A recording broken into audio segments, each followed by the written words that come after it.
जय माता की भक्तों। आज हम इस वीडियो में माता रानी की भक्त तारा रानी की कथा कहेंगे। माँ भगवती को मानने वालों में से एक राजा स्पर्श भी थे। वो दिन रात उनकी पूजा अर्चना में लीन रहते थे।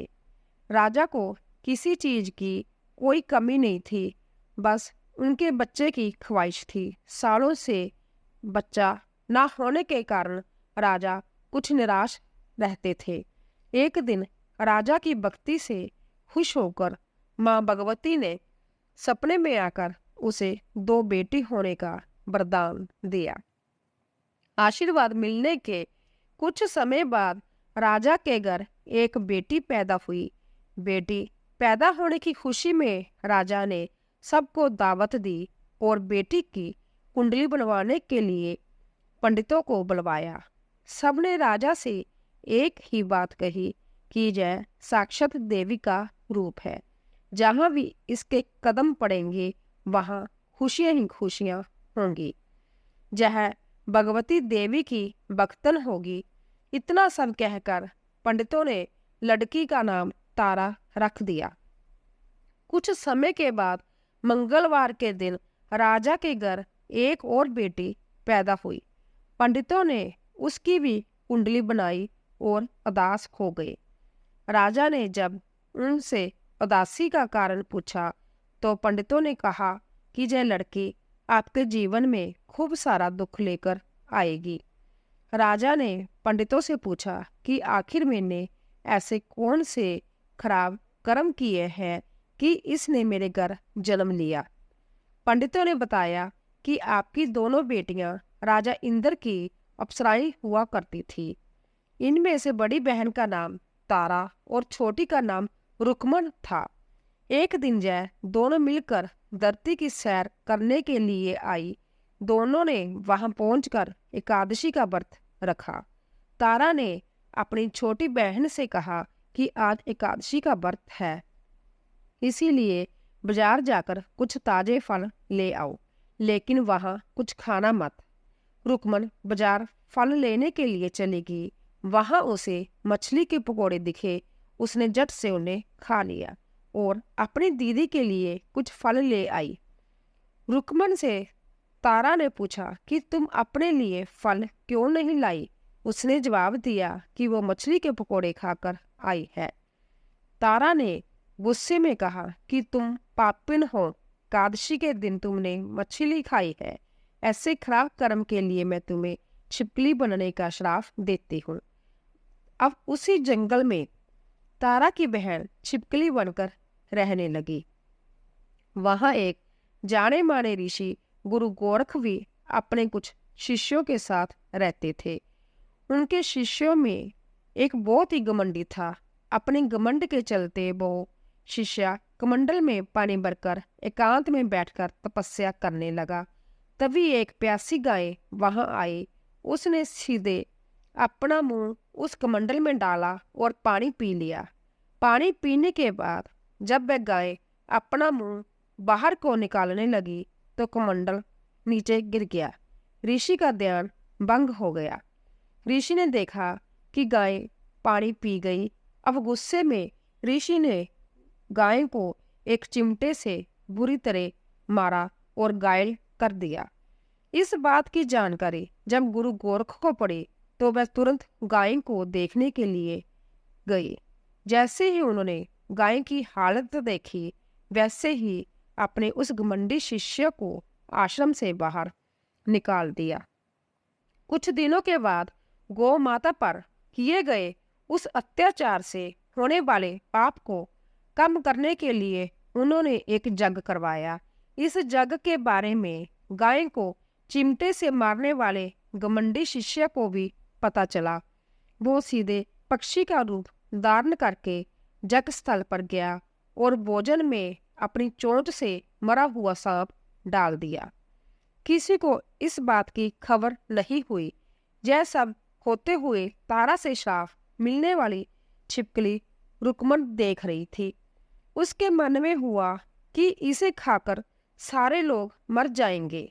सबकी जान बचाने के लिए छिपकली बनी रुक्मन सभी लोगों के सामने भोजन पर गिर गई।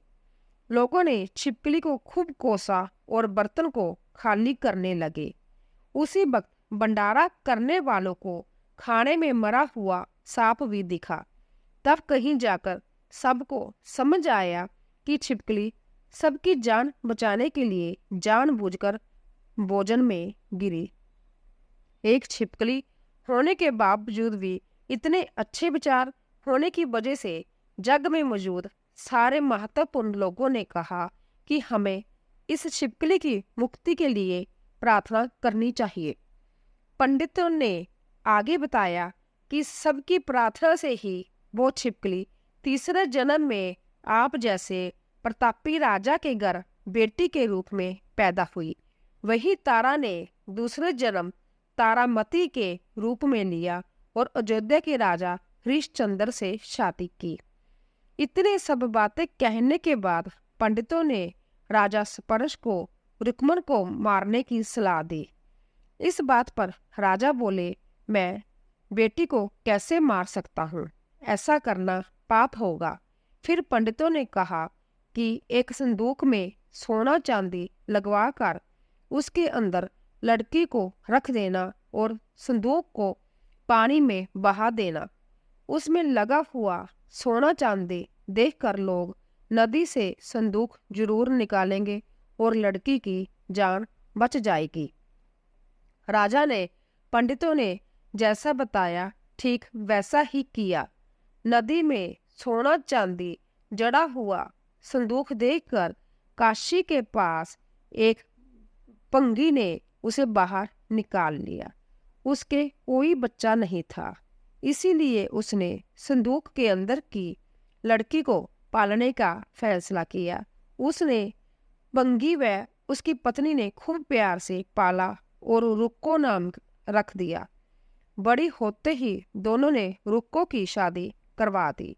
रुक्को की सासू माँ तारामती और राजा हरिश्चंद्र के महल में साफ सफाई करने का काम किया करती थी। कुछ दिनों के बाद रुक्को की सासू माँ बीमार हो गई। उनकी जगह रुक्को वहाँ काम करने लगी। तारामती ने उसे देखा और पुराने जन्म के पुण्य के कारण पहचान लिया और उसे कहा कि तुम मेरे साथ बैठ जाओ। रुक्को ने बोला कि मैं तो बंगीन हूँ, इसीलिए आपके पास नहीं बैठ सकती। तब तारामती ने उसे बताया कि तुम पूर्व जन्म में मेरी बहन थी। तुमने एकादशी के व्रत के दिन मछली खा ली थी और मैंने तुम्हें दंड देते हुए छिपकली बना दिया था। अब तुम्हें दोबारा मनुष्य जन्म मिला है, तो इस जन्म में माँ वैष्णो की पूजा करके पुण्य कमा लो। माँ की पूजा से तुम्हारी सारी इच्छाएं भी पूरी होंगी। तारामती की इस बात को सुनने के बाद रुक्को माँ वैष्णो से एक बेटे के लिए प्रार्थना करती है और कहती है अगर उसकी मनोकामना पूरी हुई तो वो अपने घर में माँ वैष्णो देवी पूजन और जागरण कराएगी। माँ वैष्णो देवी उसकी प्रार्थना सुन लेती है और उसे बेटा होता है। पुत्र की प्राप्ति के बाद रुक्को उसकी देखभाल और लाड दुलार में माँ वैष्णो देवी की पूजा करना भूल जाती है। ऐसा होते होते 5 साल बीत गए और फिर एक दिन उस बच्चे को चेचक जानी माता निकल आती है। बच्चे की ऐसी स्थिति देखकर परेशान रुक्को अपने पिछले जन्म की बहन तारामती के घर जाकर उन्हें इस समस्या के बारे में बताती है। तब तारामती ने पूछा कि तुमने माँ वैष्णो देवी की पूजा अर्चना में कोई गलती तो नहीं की। फिर रुक्को को याद आता है कि उसने माँ वैष्णो देवी का जागरण कराने का प्रण लिया था। यह बात याद आते ही रुक्को को काफी पछतावा हुआ और मन में माँ से कहा कि बच्चे के ठीक होते ही वो अपने घर में जागरण कराएगी। अगले ही दिन उसका बेटा पूरी तरह ठीक हो जाता है। तभी रुक्को ने माता रानी के मंदिर जाकर पुजारियों को कहा कि मंगलवार के दिन घर में जागरण करवा दीजिए। रुक्को की बात सुनकर पंडित कहते हैं कि तुम यही 5 रुपए दे दो, तुम्हारे लिए हम मंदिर में ही जागरण करा देते हैं। रुक्को कहती है, मुझे पता है कि मैं चमारिन हूँ, लेकिन आप मेरे घर आकर ही जागरण करवा दीजिए। माँ किसी तरह का भेदभाव नहीं करती, तो आपको भी नहीं करना चाहिए। इस पर पंडितों ने विचार विमर्श करके कहा कि अगर रानी आपके जागरण में आती है तो हम तुम्हारे घर आकर जागरण करने के लिए तैयार हैं। पंडितों की बातें सुनकर रुक्को अपनी बहन रानी तारामती के पास जाती है और तारामती को सारी बात बताती है। रुक्को की बातें सुनकर तारामती जागरण में जाने के लिए तैयार हो जाती है। इस बात को बताने के लिए रुक्को जब पंडित जी के पास जाती है तब उनके बीच बातों को सैन नामक नाई सुन लेता है। फिर वह राजा हरिश्चंद्र को जाकर सारी बातें बता देता है। राजा के मन में हुआ कि रानी को नीची जाति वालों के घर जागरण में नहीं जाना चाहिए। इसी वजह से वो अपनी उंगली काट लेते हैं, जिससे उन्हें नींद ना आए और रानी जागरण में ना जा सके। जब जागरण का समय होता है तब भी राजा को जागते हुए देखकर रानी मन ही मन माँ वैष्णो देवी से प्रार्थना करती है कि महाराज को नींद आ जाए ताकि मैं जागरण में जा सकूं। रानी की प्रार्थना को कुछ ही देर बाद राजा को नींद आ जाती है। फिर रानी तारामती रोशनदान में रस्सी बांधकर महल से नीचे आकर रुक्को के घर चली जाती है। इसी जल्दबाजी में रास्ते में ही रानी का रेशमी रुमाल और एक पांव का कंगन गिर जाता है। इधर कुछ वक्त बाद राजा हरिश्चंद्र की नींद टूट जाती है। नींद खुलने पर रानी को अपने पास ना देखकर राजा उसकी तलाश में निकल जाते हैं। रानी को ढूंढते ढूंढते उन्हें रानी का रुमाल और कंगन मिलता है। रानी की चीजों को अपने साथ लेकर राजा जागरण स्थल पहुंचते हैं और एक जगह चुपचाप बैठकर जागरण सुनने लगते हैं। माँ वैष्णो देवी के जयकारे के साथ जागरण खत्म होता है और सभी को प्रसाद दिया जाता है। तब रानी अपने हिस्से के प्रसाद को झोली में डाल लेती है। रानी के ऐसा करने पर लोग उनसे पूछते हैं कि वो प्रसाद क्यों नहीं खा रही। अगर आप प्रसाद का सेवन नहीं करेंगी तो जागरण में आए लोग भी प्रसाद नहीं खाएंगे। तब रानी बोलती है कि वह प्रसाद राजा के लिए था, अब आप मुझे प्रसाद दीजिए। फिर अपने लिए प्रसाद लेकर रानी सबके सामने उसे खा लेती है। रानी के प्रसाद खाते ही जागरण में मौजूद सभी भक्तों ने प्रसाद खाया। उसके बाद रानी महल के लिए निकल जाती है। तभी रास्ते में उन्हें राजा रोक कर पूछते हैं, तुमने नीच जाति के घर का प्रसाद खाकर खुद को अपवित्र कर लिया है। तुमने मेरे लिए भी प्रसाद रखा है, अब तुम उससे मुझे भी अपवित्र करना चाहती हो। अब तुम्हें अपने महल नहीं लेकर जा सकता। यह बोलते ही जब राजा रानी की झोली को देखता है तब उन्हें प्रसाद की जगह गुलाब, चंपा जैसे अनेक फूल और कच्चा चावल व सुपारियां नजर दिखती है। इस चमत्कार को देखकर राजा हैरान हो जाता है। फिर चुपचाप रानी को अपने साथ लेकर महल आ जाता है। वहां रानी बिना माचिस के ही माता रानी के सामने दीप जलाकर राजा हरिश्चंद्र को और हैरान कर देती है।